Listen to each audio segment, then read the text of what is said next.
Hello everyone, welcome to Internet Learning. Hope you all are doing well. So today we are going to discuss another topic of class 10 geography chapter number 4. So we were discussing the topic major crops. So far we have discussed many major crops and now in this video we are going to discuss the topic maize.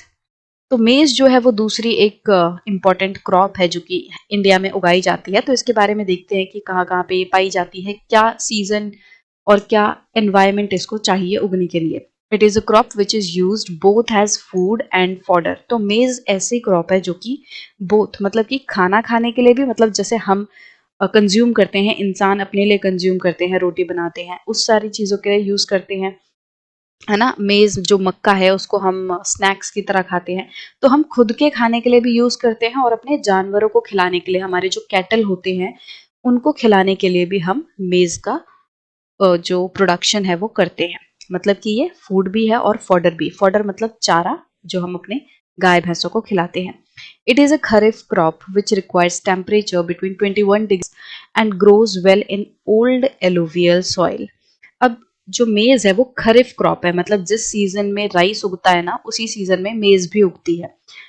तो खरीफ crop है और इसका temperature क्या है suitable, ये लगभग 21 degree to 27 degree Celsius वाले temperature में उगती है। अगर इससे बहुत ज़्यादा कम या बहुत ज़्यादा टेम्परेचर होगा तो ये फसल अच्छे से नहीं उग पाएगी। इसके साथ साथ सॉइल इसको कैसी चाहिए, ओल्ड एलुवियल सॉइल। कैसी एलुवियल सॉइल, ऐसी एलुवियल सॉइल जो कि काफ़ी पुरानी हो चुकी है। जैसे हमने एलुवियल सॉइल पढ़ी थी, उनके टाइप्स भांगर, खादर। तो एक तरीके से आप ऐसा समझ सकते हो कि भांगर जो एलुवियल सॉइल है, मतलब ओल्ड एलुवियल सॉइल, उसमें मेज अच्छे से हो पाती है। इन सम बिहार मेज is grown in rabi season also. अब बिहार जैसे स्टेट्स में जो मेज है, जो मक्का है, वो रबी सीजन में भी उगाया। तो वैसे तो जो मेज है नॉर्मली खरीफ क्रॉप है, बट कुछ कुछ ऐसी स्टेट्स हैं जहाँ पे इसको रबी सीजन में भी उगा लिया जाता है। वहां पे रबी सीजन में इसको सूटेबल टेम्परेचर मिल जाता होगा, तो उस टाइम पे जो बिहार जैसी जगहें हैं वो रबी सीजन में भी मेज को उगा लेती हैं। Use of modern inputs such as HYV seeds, fertilizers, and irrigation have contributed to the increasing production of maize. अब जो ग्रीन रेवोल्यूशन है उसका असर हमें व्हीट, राइस, इन सारी चीज़ों के साथ साथ मेज पे भी देखने मिला है। जो मक्का है उसमें भी क्या है, HYV सीड्स का इस्तेमाल किया जा रहा है। HYV सीड्स कैसे सीड्स होते हैं, हाई यील्डिंग वैरायटी सीड। मतलब कि ये ऐसे बीज होते हैं जो कि एक पौधे में नॉर्मल से काफ़ी ज़्यादा मात्रा में प्रोडक्शन देंगे। इसकी बात हम पहले भी कर चुके हैं कि मान लो नॉर्मली एक बीज से जो पौधा बनता है उसमें मान लो सिर्फ और सिर्फ 50 नए बीज, जैसे मक्का है ना, तो मान लो 5 नए मक्का जो है आएंगे। मक्का तो इस तरीके से ये लगता है ना, तो ऐसा समझ लो कि अगर एक बीज है उससे नॉर्मली कितने, एक पौधे पे कितने लगते हैं, 5 लगते हैं, एग्जाम्पल के तौर पे बोल रही हूँ। बट अगर हम HYV सीड का इस्तेमाल करेंगे तो एक पौधे पे मान लो इस तरीके से। तो HYV सीड मतलब कि हाई यील्डिंग वैरायटी की यील्ड, मतलब प्रोडक्शन हमें ये ज्यादा देते हैं। इसके साथ साथ फर्टिलाइजर्स का इस्तेमाल, ताकि जो ज़मीन है वो और ज़्यादा उपजाऊ हो सके, सारे न्यूट्रिएंट्स जो हैं वो मिल सकें।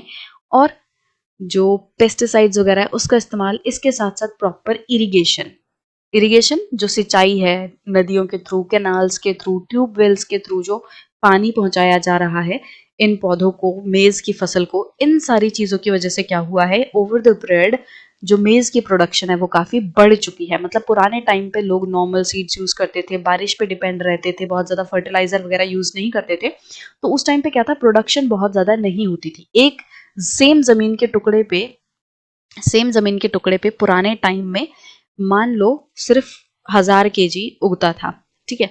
अब वहीं अगर आज हम देख रहे हैं तो मेज की प्रोडक्शन सेम ज़मीन के टुकड़े पे जब हम HYV सीड्स इस्तेमाल कर रहे हैं, फर्टिलाइजर, इरिगेशन प्रॉपर दे रहे हैं, तो इसकी वजह से क्या हुआ, सेम जो फील्ड है उस पे मान लो 1500, मतलब 1500 kg की प्रोडक्शन हो रही है, तो प्रोडक्शन बढ़ गई। तो ये चीज देखने मिल रही है इन सारे डेवलप्ड या मॉडर्न इनपुट्स की वजह से।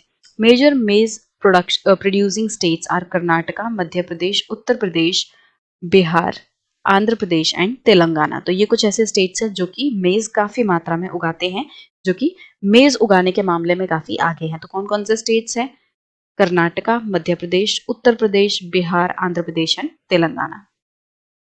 अब नीचे ये फोटो दी हुई है कि देखो किस तरीके से मेज की कल्टीवेशन की जा रही है। जो पौधे हैं जब वो पक गए हैं, जो मेज है, मक्का है, जब वो पक गया है तो उसको तोड़ा जा रहा है और यहाँ पे ये लोग इकट्ठा कर रहे हैं। तो हार्वेस्टिंग हो रही है एक तरीके से मेज की।